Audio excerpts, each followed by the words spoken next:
El fútbol femenino costarricense está hoy en una gran encrucijada. Hace casi 3 años, allá cuando Liga Deportiva Alajuelense hizo una conferencia de prensa para presentar el documental Leonas antes de su estreno, le preguntaba yo al entonces presidente de la Junta Directiva Manuda, Fernando Campo, si no consideraba que Alajuelense estaba jalando demasiado fuerte esa carreta del fútbol femenino. Y él decía que Alajuelense estaba determinado a ir a su ritmo y que si los otros equipos no podían avanzar de la misma manera, eso ya era un tema de ellos. Mal enfoque, muy mal enfoque, desgraciadamente. La incursión de Liga Deportiva Alajuelense, la incursión del Club Sport Herediano, la incursión del Municipal Pérez Celedón en el fútbol femenino de este país terminó por hacerle un grave daño al proyecto que se tenía. Y sí, a eso también podríamos sumarle el hecho de que mucha gente empezó a cuestionar la participación de don Víctor Hugo Alfaro como presidente de la Unifut. Empezaron a decir que tenía mucho tiempo ahí, que no se había hecho absolutamente nada, que el fútbol femenino no progresaba, y no entendían que esto requería de una progresión y que era precisamente en lo que estaba el fútbol femenino de este país. Empezaron a creer que el fútbol femenino estaba en el mismo punto de evolución donde hoy está el fútbol masculino. Que ojo, el fútbol masculino tiene enormes problemas. Hay equipos en Liga de Ascenso que no le pagan a sus jugadores. Hay equipos en Liga de Ascenso que le pagan 200,000 colones a sus jugadores. Hay jugadores en Liga de Ascenso que viven de los otros trabajos que hacen, no de jugar al fútbol. Y hay equipos en Primera División que le pagan 400,000 colones hoy en día a un jugador de Primera División. Hay equipos que tienen jugadores, sí cierto, de Liga Menor, con cédula de Liga Menor, pero que juegan en la Primera División y que no les pagan. Hay equipos que reportan en un torneo completo 25 millones de colones en recaudación. Hay equipos que le deben a la caja, hay equipos que le deben a Hacienda. En fin, esa es la Primera División del fútbol masculino. Y aún así, pretendían asumir que el fútbol femenino ya estaba en el mismo punto. No hay recursos. Si hasta no hace mucho la Unifut se encargaba de negociar patrocinios para pagar el transporte a los equipos, le daba los uniformes a los equipos, aún creo que está vigente un convenio que se firmó hace poco más de una temporada para los varones. En fin, hay una serie de cosas que salían de la gestión de Unifut, no de la gestión de los equipos. Los presupuestos no alcanzan. Y todo esto ha derivado en una serie de irregularidades administrativas que en la campaña anterior, y en algún momento lo comentamos acá, hicieron que se suspendiera la participación de 2 equipos en la Primera División. Al final, el torneo queda con 6 equipos. Bueno, después de eso, resulta que extrañamente el Deportivo Saprissa dice: nosotros nos salimos porque no estamos de acuerdo con lo que está haciendo la Unifut. El Municipal Pocosí tenía que descender porque fue el último. Señores, sí, el reglamento dice que el último desciende. Pero si 2 fueron expulsados, entenderíamos que el sexto es el último. O entenderíamos que uno de los 2 expulsados, que de todas maneras estaban por debajo del Municipal Pocosí al momento de ser expulsados en la tabla de clasificación, ya quedaron fuera. Entonces, ¿cuál debía ser la interpretación? ¿Tiene razón el Saprissa o vio una oportunidad para reducir sus gastos eliminando el equipo de Primera División del fútbol femenino? Yo creo que esa es la tesis real y que no la han querido decir en el Saprissa.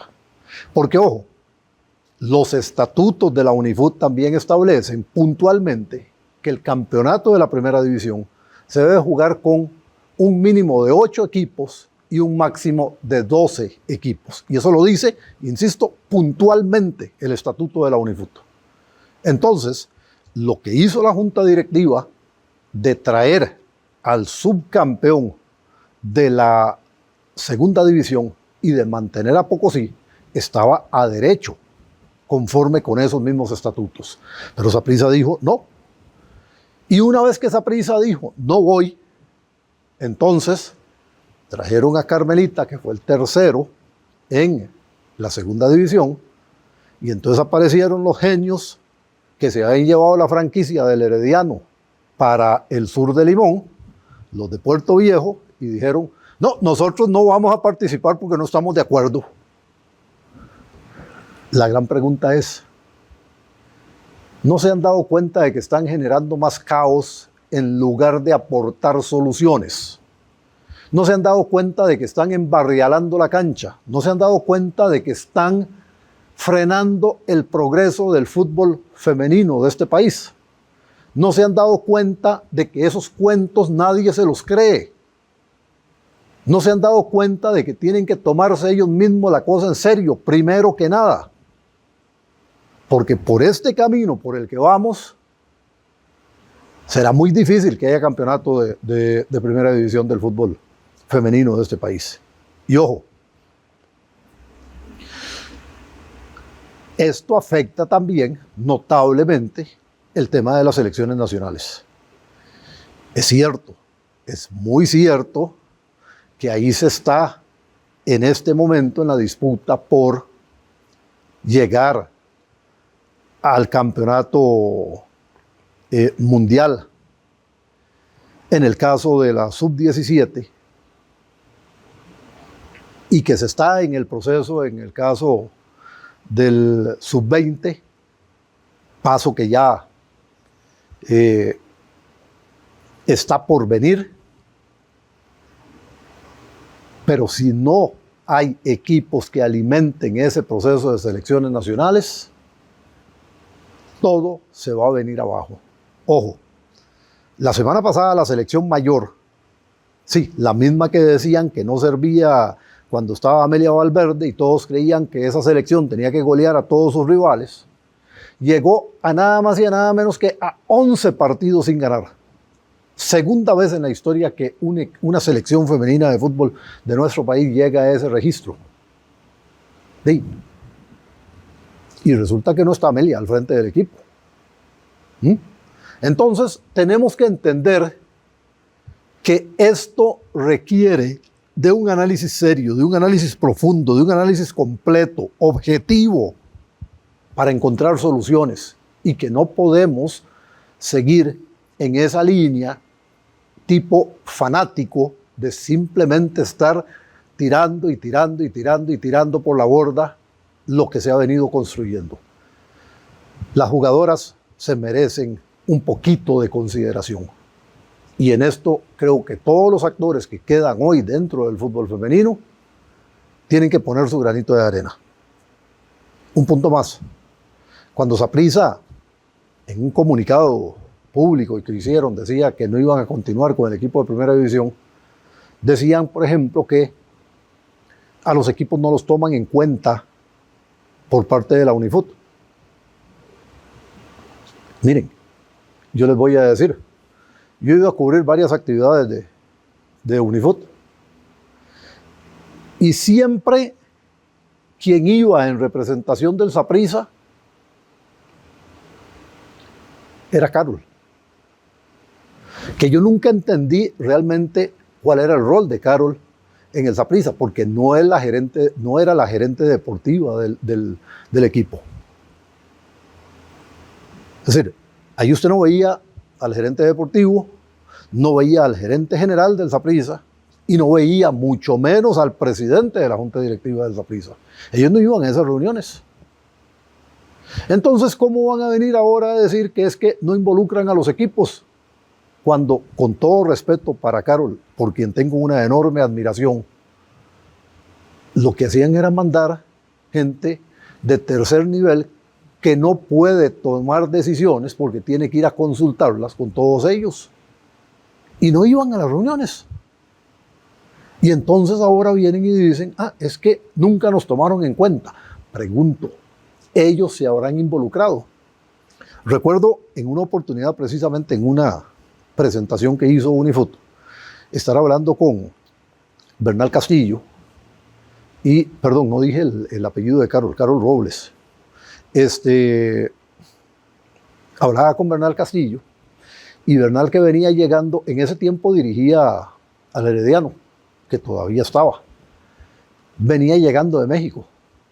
Había ido a ver cómo trabajaba el equipo de Pumas de la UNAM, que no es ni por mucho uno de los equipos fuertes del fútbol femenino de México, porque los equipos fuertes del fútbol femenino son Tigres, Rayadas, América y quizá Chivas, en ese orden. Pues resulta que don Bernal venía sorprendido porque decía, en Herediano soy yo y nada más que yo, y en Pumas tienen 9 personas en su cuerpo técnico. Y se sorprendía por eso. Ojo, después de que Amelia Valverde ganara en diciembre pasado su segundo título dirigiendo a Rayadas, decía en una entrevista que le concedió a nuestra colega Melissa Alvarado en FUTV, que son 18 personas las que integran el cuerpo técnico de Rayadas. Ahí estamos hablando de un fútbol que sí está consolidando su desarrollo, está consolidando su profesionalización. Nosotros vamos como el cangrejo. Lo poquito que hemos avanzado, se metieron muchos ilusos, muchos fantasiosos en el mundo del fútbol femenino y se lo están trayendo abajo de a poquitos. Hay que revertir la situación. Y repito, todos los actores del fútbol femenino tienen una enorme responsabilidad, como también la tiene el Comité Ejecutivo de la Federación Costarricense de Fútbol.